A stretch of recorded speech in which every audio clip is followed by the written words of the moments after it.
Vendredi 17 mai 2019, nous sommes à Lubumbashi. Il est 9h33. Nous allons continuer à parler du langage, parce qu'il y a une nécessité à pouvoir avoir un langage spirituel pour les choses spirituelles. Et cette nécessité tourne autour du greffage. Dans les Écritures, on nous parle du greffage, et c'est l'apôtre Paul qui parle du greffage.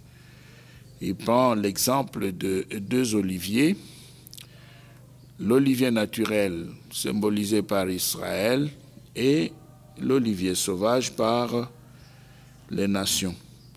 Et c'est Paul qui nous montre que on a pris les nations, on a transformé les nations en greffons et on a placé les nations sur l'olivier naturel pour que les nations puissent aussi avoir comme greffons un développement normal et naturel.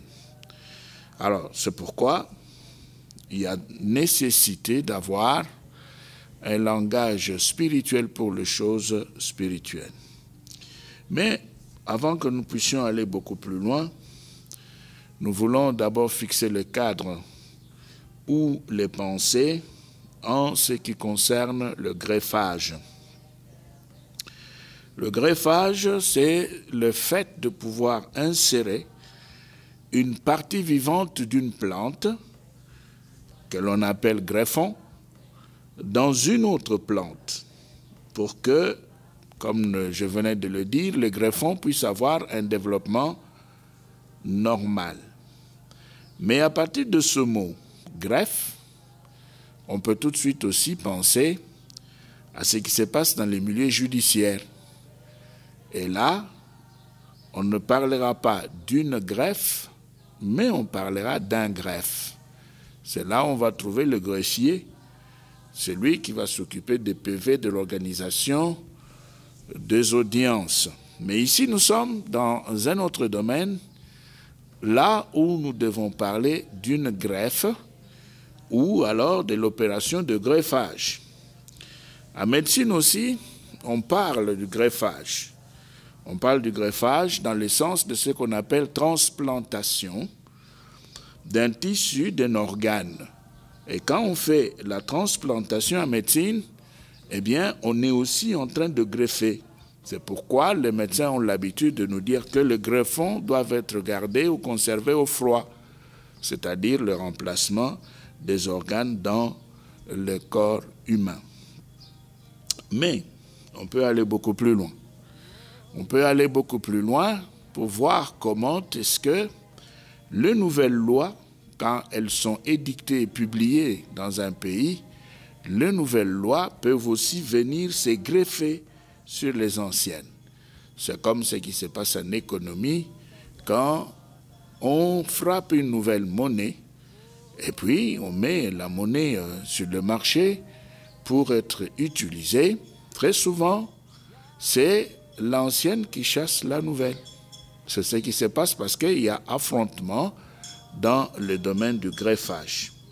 Mais dans les Écritures, le greffage intervient dans Romains 11, à partir du verset 17.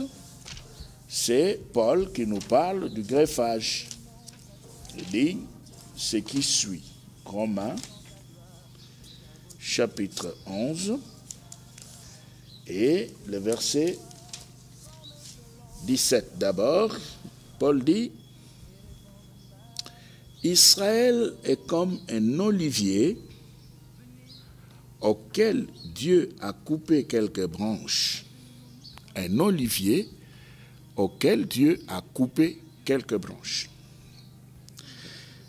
Paul continue. Il dit: à leur place, il t'a greffé, toi qui n'es pas juif.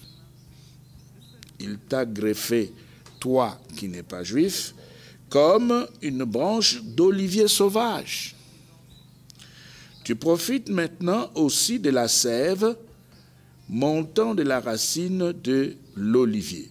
Voilà ce que Paul dit pour présenter le greffage. C'est une image qu'il a utilisée pour faire voir que le non-juif, dans les cas de la miséricorde de Dieu, les non-juifs ont été greffés, placés sur l'olivier naturel pour que les non-juifs puissent aussi être alimentés par la sève qui se trouve dans l'olivier naturel.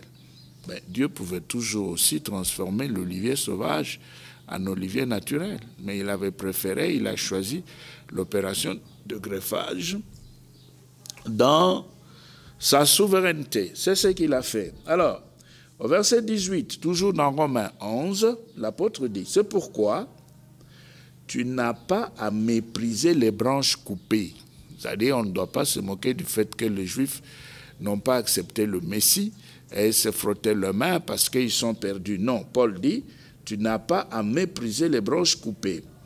Comment pourrais-tu te vanter? Ce n'est pas toi qui portes la racine, mais c'est la racine qui te porte. Et au verset 19, il dit, tu vas me dire, mais ces branches ont été coupées pour que je sois greffé à leur place. 20, c'est juste. Elles ont été coupées parce qu'elles ont manqué de foi et tu es à cette place en raison de ta foi.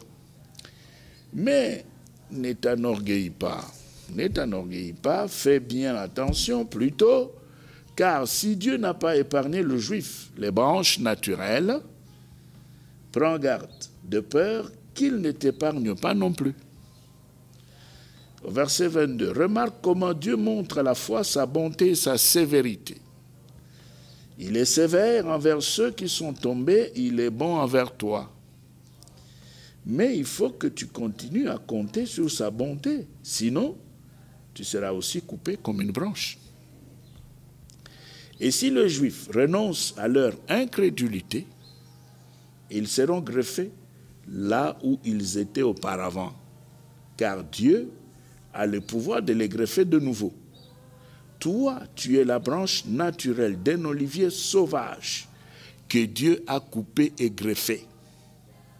Contrairement à l'usage naturel, sur un olivier cultivé. Quant aux Juifs, ils sont les branches naturelles de cet olivier cultivé. Dieu pourra donc d'autant mieux les greffer de nouveau sur l'arbre qui est le leur. Donc, nous avons été greffés. On nous a, par l'amour et la grâce de Dieu, placés sur le tronc de l'olivier naturel. Mais alors, nous le savons et nous pouvons maintenant, à partir de ce texte de Paul, présenter deux raisons pour lesquelles les Juifs ont été éliminés, éloignés, coupés. Pourquoi? Premièrement, Dieu l'a fait pour offrir le salut aux non-juifs. C'est sa bonté. Il a manifesté la sévérité à l'égard des Juifs incrédules pour que le non-juif puisse aussi entrer dans sa présence. Mais il l'a aussi fait pour exciter Israël à la jalousie. Par la jalousie, Dieu veut ramener son peuple. Par la jalousie, Dieu veut récupérer son peuple. Et nous pouvons lire cela dans Deutéronome 32, versets 20 et 21. Deutéronome 32, 20 et 21. Dieu crée la jalousie, réveille la jalousie de son peuple pour l'obliger à pouvoir se repentir. Deutéronome 32, 20 et 21. Il est dit, alors il a déclaré, on ne peut pas avoir confiance en eux, ils ne respectent rien. Je vais cesser de les protéger et je verrai bien ce qui leur arrivera. 21. Ils m'ont rendu jaloux avec de faux dieux. Ils ont excité ma colère avec des idoles. Eh bien, je vais les rendre jaloux avec des gens qui ne sont pas un vrai peuple. Ça, c'est Dieu. J'exciterai leur colère avec une nation sans intelligence. Voilà. Ça, c'est Dieu. Il l'a fait. Il a accepté qu'Israël puisse trébucher parce que, justement, il voulait exciter la jalousie de son peuple et l'obliger à pouvoir abandonner l'idolâtrie et rentrer sur le droit chemin. Donc c'était volontaire. Volontaire pour que, aujourd'hui, nous puissions nous retrouver dans la présence de Dieu par le tronc de l'olivier naturel. Alors, maintenant, Paul savait que la chute d'Israël était temporaire. Ce n'était pas une chute définitive. C'était une chute temporaire qui devait avoir de grosses conséquences. De grosses conséquences, pourquoi de grosses conséquences? Parce que la chute de Juifs, c'est-à-dire leur incrédulité, est devenue la richesse du monde, la richesse des nations, la richesse des païens sur le plan spirituel. Ils ont refusé de croire, et qu'est-ce qui s'est passé? Dieu a excité leur jalousie pour manifester sa sévérité, et puis de l'autre côté, il a aussi laissé sa bonté sur les nations pour que la chute de Juifs puisse devenir la richesse du monde, la richesse des païens, la richesse des nations.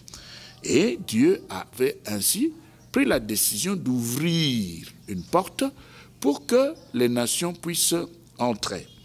Mais ici, il faut que nous puissions remarquer une chose. Quelle est la procédure? Dieu n'a pas utilisé les racines. Il ne nous a pas greffé, il n'a pas greffé les nations au niveau des racines. Non, les nations ont été greffées au niveau du tronc, au niveau du cep.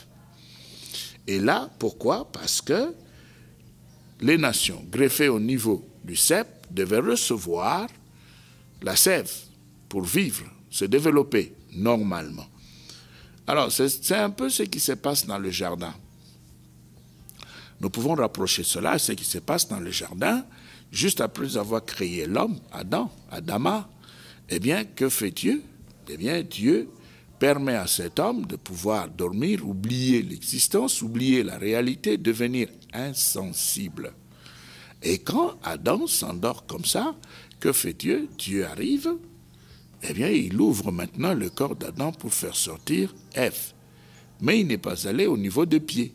Il n'est pas non plus utilisé ce qui pouvait se retrouver dans la partie supérieure d'Adam. Au niveau de la tête, non. Dieu est resté au niveau du tronc, au niveau du cep, au milieu. Et c'est là, au niveau des côtes, qu'il va faire sortir Ève. Et nous disons que c'est un peu la même chose avec le greffage des nations. Dieu n'est pas allé au niveau des racines, il n'est pas allé au niveau des branches, il a utilisé le tronc. Et au niveau du tronc, il nous a greffés. Alors que pour Adam, on avait ouvert les côtes, on a fait sortir. Mais pour les nations, on a greffé, on ouvre le tronc, on fait entrer les nations pour que les nations puissent avoir aussi la sève montante. Et cette sève-là devait normalement faciliter les développements des nations. Alors, avec tout ce qu'on est en train de dire là, vous pouvez dire, mais nous ne voyons pas les langages. Non, les langages arrivent. Mais lisons d'abord dans Romains. Nous rentrons dans Romains 11, au verset 12. 11 et le verset 12. Paul dit ceci, il dit, « Or, si la faute de Juifs a enrichi spirituellement le monde, » ah, voilà.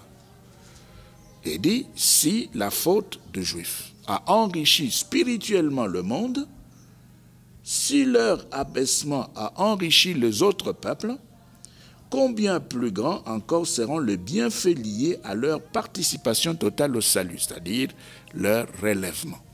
Quand ils vont se relever, comment est-ce que les choses pourront à ce moment-là se présenter? C'est la question que Paul pose. Mais ici, ce qui est intéressant, c'est que le fait d'avoir rejeté Christ, le fait de ne l'avoir pas reconnu comme Messie, pour le juif, pour les païens, c'était une bonne chose parce que c'est la richesse des nations. Mais pour les juifs eux-mêmes, eh bien, cela était mauvais. Mais dans ce verset, il y a une porte de sortie, un élément qui va nous pousser à pouvoir parler du langage. Nous relisons le verset 12, Romains 11, 12. Paul dit, « Or, si la faute de juifs a enrichi spirituellement le monde, Si leur abaissement a enrichi les autres peuples, combien plus grands encore seront les bienfaits liés à leur participation totale au salut.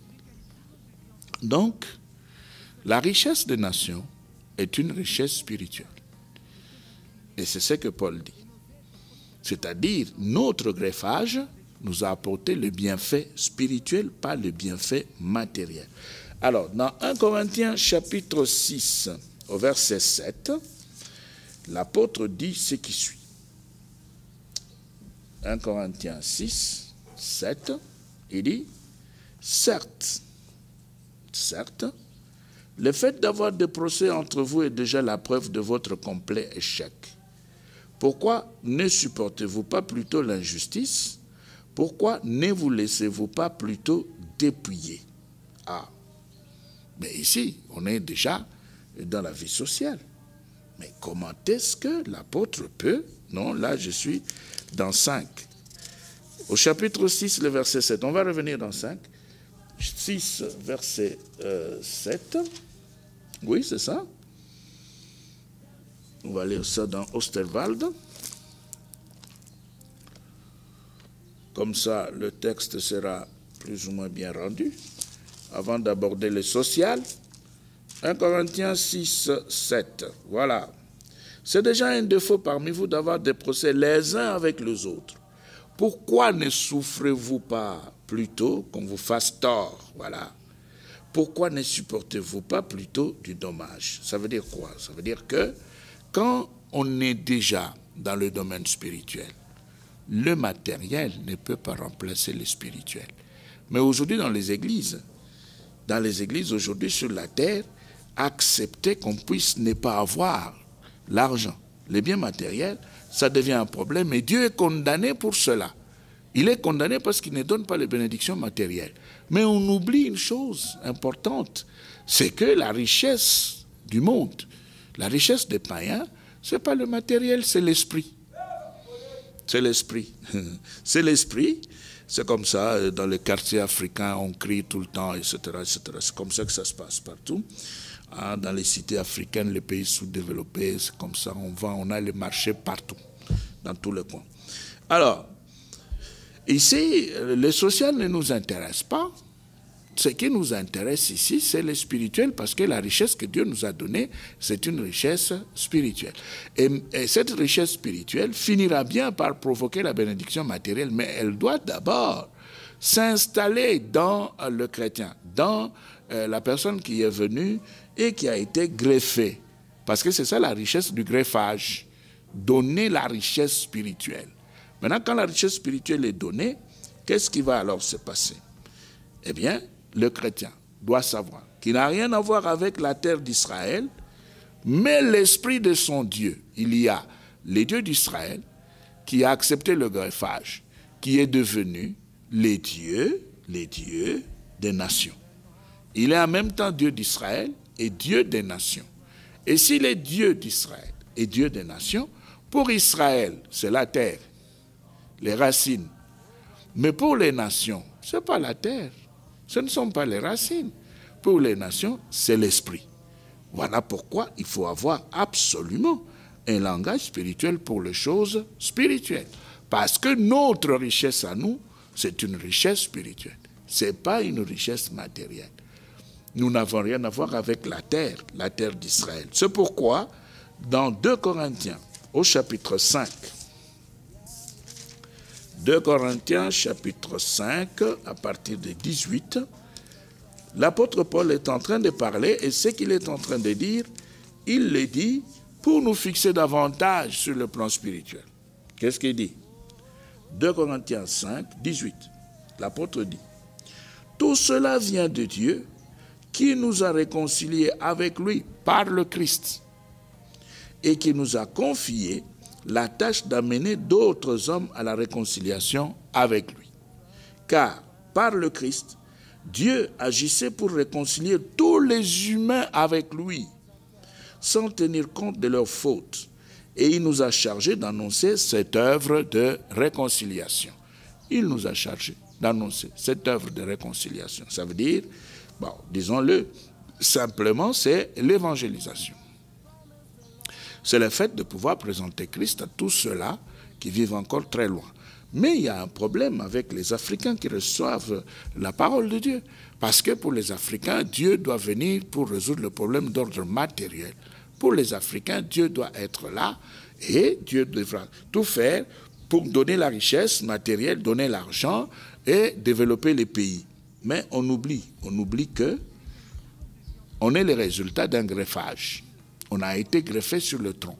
Même dans Jean chapitre 15, le premier verset, Jésus lui-même parle. Jean 15, 1. Écoutez ce qu'il dit dans Jean 15, 1.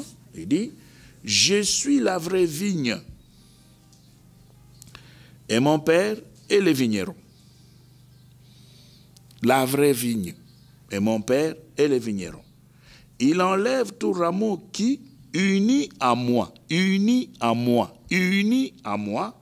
ne porte pas de fruits, mais il taille, il purifie chaque rameau qui porte de fruits pour qu'il en porte encore plus. Maintenant, dans Osterwald, le texte qui est donné ici nous intéresse parce que c'est un texte qui nous ramène au tronc, au cep. Jean 15, 1, il est dit, et c'est Jésus qui parle, il dit, « Je suis le vrai cep, et mon Père est le vigneron. Je suis le vrai tronc du greffage, le vrai tronc symbole de l'olivier naturel. Vous devez vous greffer en moi pour qu'ensemble nous puissions rejoindre l'olivier naturel et que nous puissions aussi recevoir ensemble la sève qui monte pour que nous puissions connaître aussi un développement normal selon le plan de Dieu. Donc Jésus est le vrai cep. Alors, maintenant si nous revenons, si nous continuons à dire que notre bénédiction est d'ordre spirituel, donc il faut que nous puissions absolument, ici-bas et maintenant, que nous puissions le savoir, que nous puissions accepter d'entrer dans l'esprit et que nous puissions nous positionner dans ce qui est spirituel et que nous puissions avoir un langage spirituel pour les choses spirituelles parce que notre bénédiction est une bénédiction spirituelle. Dans Éphésiens 1, le verset 3, l'apôtre Paul revient sur la même pensée. Il dit quoi? Il dit, Éphésiens 3, 1, ce pourquoi, non, 1, 3. Il dit, louons Dieu, le Père de notre Seigneur Jésus-Christ. Il nous a bénis dans notre union avec le Christ, en nous accordant toute bénédiction spirituelle dans le monde céleste. Avant la création du monde, Dieu nous avait déjà choisis pour être siens par le Christ, afin que nous soyons saints et sans défaut à ses yeux dans son amour. Alors ici, il y a quelque chose de très important qu'il faudra noter, qu'il faudra d'abord remarquer et ensuite noter. Qu'est-ce que l'apôtre dit? Il dit au verset 3, « Louons Dieu, le Père de notre Seigneur Jésus-Christ. » Qu'est-ce qu'il a fait? Il nous a bénis dans notre union avec le Christ. Donc la bénédiction se trouve dans notre union avec le Christ. Nulle part ailleurs. Ce n'est pas dans notre union avec le sol, la terre d'Israël, non. C'est dans notre union avec le Christ.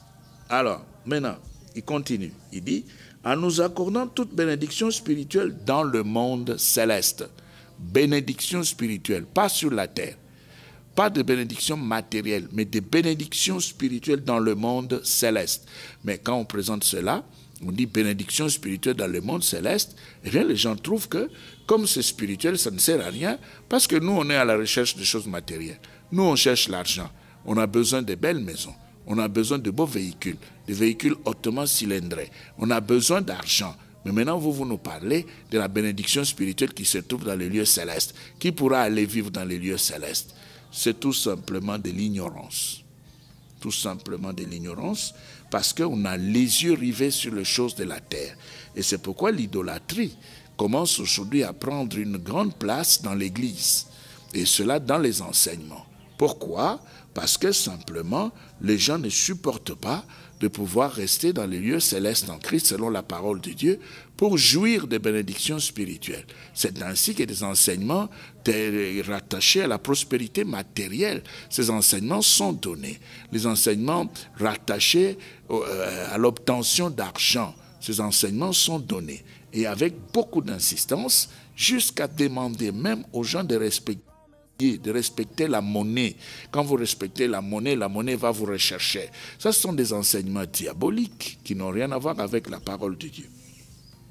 Alors, toujours au verset 4, dans Ephésiens 1, 4, Paul dit, « Avant la création du monde, Dieu nous avait déjà choisis pour être siens par le Christ, afin que nous soyons saints et sans défaut à ses yeux dans son amour. » Vous voyez ici, avant la création du monde, Dieu nous avait déjà choisis pour être siens par le Christ. Pas par la terre, pas par le sol, pas par le matériel, par le Christ. Pourquoi il dit par le Christ? Eh bien, dans 1 Corinthiens 15. Dans 1 Corinthiens 15, Paul donne des précisions. Il donne des précisions dans 1 Corinthiens 15, 45. Il dit ceci, verset 45, « En effet, l'Écriture déclare, le premier homme Adam devint un esprit vivant. Mais le dernier Adam est l'esprit qui donne la vie. » Donc vous ne pouvez pas être en Christ et avoir les yeux rivés sur les choses matérielles. Ce n'est pas Dieu, ce n'est pas biblique. Vous devez vous accrocher donc à Christ qui est un esprit vivifiant pour avoir la vie. Les Juifs sont des racines. Les Juifs sont des racines. Nous pouvons rentrer dans Romains 11. Paul le dit clairement, il dit, au verset 17 jusqu'à 19, Paul dit, « Israël est comme un olivier auquel Dieu a coupé quelques branches. À leur place, il t'a greffé, toi qui n'es pas juif, comme une branche d'olivier sauvage. Tu profites maintenant aussi de la sève montant de la racine de l'olivier. » Israël, représenté par les racines de l'olivier. Et les nations, ce sont des branches. Pourquoi alors oublier le plan de Dieu pour pouvoir se retrouver dans ce qui n'avait pas été prévu? C'est simplement à cause de l'idolâtrie. C'est pourquoi vous allez voir que les Juifs se battent pour leur terre, parce que pour eux, se rattacher à la terre. Mais les nations ne doivent pas se battre pour la terre. Les nations doivent se battre pour l'esprit, pour bien se positionner en esprit dans les lieux célestes et avoir un langage spirituel pour les choses spirituelles. Dans Ephésiens 2, au verset 6, Paul dit ce qui suit. Il dit, « Dans notre union avec Jésus-Christ, Dieu nous a ramenés de la mort avec lui pour nous faire régner avec lui dans le monde céleste. » Dans le monde céleste. Il nous a ressuscités ensemble, ça c'est la version, le texte des Ségons. Il nous a ressuscités ensemble et nous a fait asseoir ensemble dans les lieux célestes en Christ. Ça c'est Ségons. Mais ici, dans le courant, il est dit, dans notre union avec Jésus-Christ, Dieu nous a ramenés de la mort avec lui pour nous faire régner avec lui dans le monde céleste. Nous faire régner dans le monde céleste, pas sur la terre, pas en rapport avec les biens matériels. Donc on doit changer. Même si nous prenons le verset 3, Ephésiens 1, on a déjà lu ce texte, on ne peut plus y revenir parce que c'est la même pensée qui se retrouve dans le verset 6. Donc on est dans les bénédictions spirituelles en Christ. En Christ. Alors là, il est souhaitable de rester là où Dieu a prévu une place qui a été arrangée pour les nations. Alors, dans Philippiens 3, au verset 20, Paul dit, « Quant à nous, nous sommes citoyens des cieux, d'où nous attendons que vienne notre Sauveur, le Seigneur Jésus-Christ. » Voilà, citoyens des cieux. Citoyens des cieux. Mais vous ne pouvez pas vous accrocher aux choses de la terre. C'est pourquoi vous devez avoir un langage approprié. Un langage approprié, c'est-à-dire un langage spirituel pour les choses spirituelles, parce que votre bénédiction est spirituelle. Maintenant, à partir de la bénédiction spirituelle, c'est alors qu'on pourra facilement attirer les choses de la terre. C'est pourquoi vous comprendrez ce qui s'était passé avec le prophète Jonas. Dieu l'appelle. Dieu lui dit de pouvoir aller travailler à Ninive. Maintenant, pour ne pas écouter Dieu, Jonas ne refuse pas et ne reste pas sur place. Qu'est-ce qu'il fait? Il va quitter les territoires. Il change de territoire. Pourquoi? Il change de territoire parce que le sol juif est un sol prophétique. Aussi longtemps qu'on est sur la terre des Juifs, Dieu descend parce que c'est sa terre. Dieu descend parce que c'est sa nation, selon son choix.